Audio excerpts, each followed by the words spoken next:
ഇന്ന് മെയ് 1 തൊഴിലാളി ദിനം. സർവ്വദേശീയ തലത്തിൽ തന്നെ തൊഴിലാളി വർഗ പോരാട്ടങ്ങൾക്ക് കരുത്തും ആവേശവും പകരുന്ന ദിനമാണ് മെയ് 1.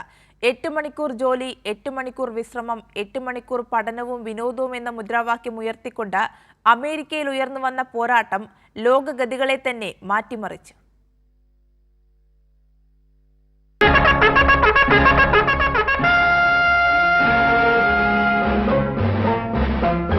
സർവരാജ്യ തൊഴിലാളികളെ സംഘടിക്കുവിൻ, സംഘടിച്ച് സംഘടിച്ച് ശക്തരാകുവിൻ.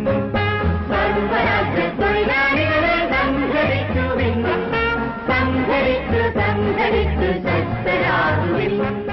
നിരന്തരം അടിച്ചമർത്തലിനും മുതലാളിത്ത ചൂഷണത്തിനും വിധേയരായ, അക്ഷരാർത്ഥത്തിൽ അടിമകളായ, മാന്യമായ വേതന വ്യവസ്ഥകളോ ഇല്ലാതിരുന്ന തൊഴിലാളികളെ നോക്കി 1848 മാർക്സും ഏംഗൽസും കമ്മ്യൂണിസ്റ്റ് മാനിഫെസ്റ്റോയിലൂടെ പറഞ്ഞതിങ്ങനെയാണ്: സർവ്വരാജ്യ തൊഴിലാളികളെ സംഘടിക്കുവിൻ, നിങ്ങൾക്ക് നഷ്ടപ്പെടാൻ ഒന്നുമില്ല കൈവിലങ്ങുകൾ അല്ലാതെ, നേടിയെടുക്കാനോ ഒരു ലോകമുണ്ട് താനും.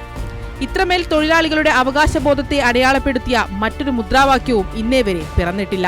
ഈ അവകാശബോധത്തിൽ നിന്നുകൊണ്ട് 1886 മെയ് 1 അമേരിക്കയിലെ ചിക്കാഗോ തെരുവുകളിൽ ആളിക്കത്തിയ 3.5 ലക്ഷത്തോളം വരുന്ന തൊഴിലാളികളെ ഒഴുകിയെത്തിയ പണിമുടക്ക്. ചിക്കാഗോ തെരുവുകളിൽ അന്നുയർന്ന മുദ്രാവാക്യങ്ങളുടെ അലയൊലി അമേരിക്കൻ സാമ്രാജ്യത്തെ മാത്രമല്ല, ലോകത്തെ മുഴുവൻ പിടിച്ചുകുലുക്കി.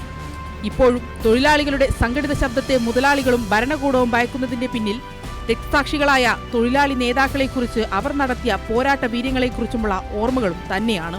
1904 ആംസ്റ്റർഡാമിൽ വെച്ച് നടന്ന ഇന്റർനാഷണൽ സോഷ്യലിസ്റ്റ് കോൺഫറൻസിന്റെ വാർഷിക യോഗത്തിലാണ് 8 മണിക്കൂർ ജോലി സമയമാക്കിയതിന്റെ വാർഷികമായി മെയ് 1 തൊഴിലാളി ദിനമായി കൊണ്ടാടുവാൻ തീരുമാനിച്ചത്.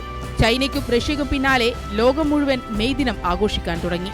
1923 അന്നത്തെ മദ്രാസിലാണ് ഇന്ത്യ ആദ്യമായി തൊഴിലാളി ദിനം ആഘോഷിച്ചത്.